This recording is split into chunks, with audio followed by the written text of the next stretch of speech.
Thank you guys so much for taking the time to speak with me today. From King Prox on Afterparty. Thank you so much. Thank you. It was fun. Kind of starting off, and I'm so glad I got the two of you paired because I really wanted to compliment both of you for absolutely nailing the beautiful mix of such unearned confidence and goofy slapstick. Both of you have to throw yourselves at so many things physically in the show while still trying to seem so cool and collected.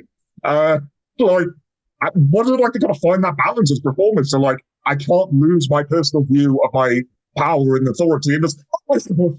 Yeah, it was very specific characters. We we had a bit too much fun for sure, and I was lucky to have a lot of bits with him where we could try to spice it up after a couple takes and try different things. And I was very excited to add another character to the long list of performances that I've given where I end up taking my clothes off.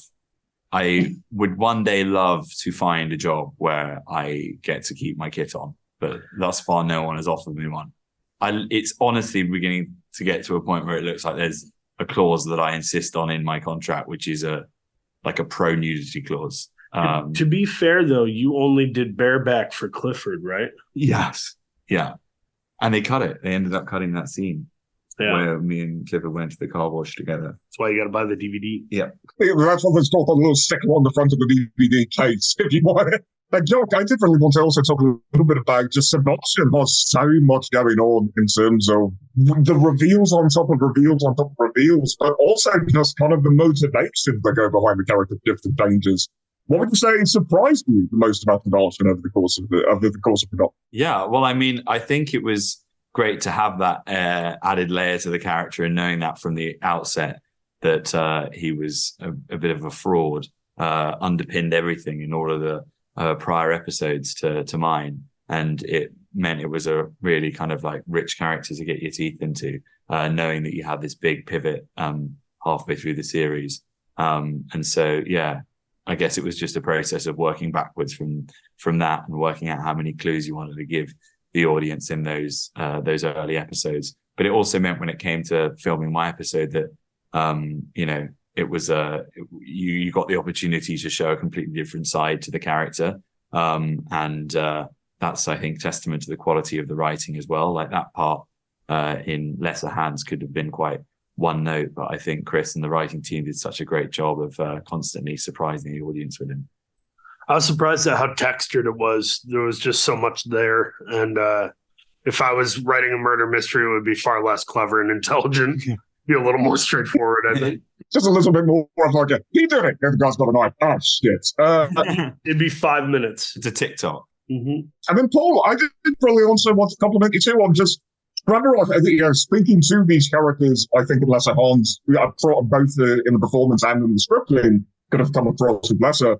Trevor, I think, should have been unbearable in Lesser Hans, but you find this, not necessarily likable, but he's just so well-meaning in his idiocy. This doofus who thinks he's the new artist.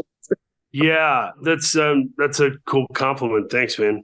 I think I play a lot of annoying characters or characters that are wayward in some fashion, and I think this is one of those where you hope he's still likable or at least funny while being obnoxious. And, that's how I feel about a lot of great TV characters like Will Arnett in Arrested Development or Rainn Wilson in The Office. It's like we get to play these characters that are kind of unlikable, but you can't. It's the train wreck thing. You can't look away. Something's coming. Yeah. Every time he walks on screen, you're like, all right, what's he going to step into this time?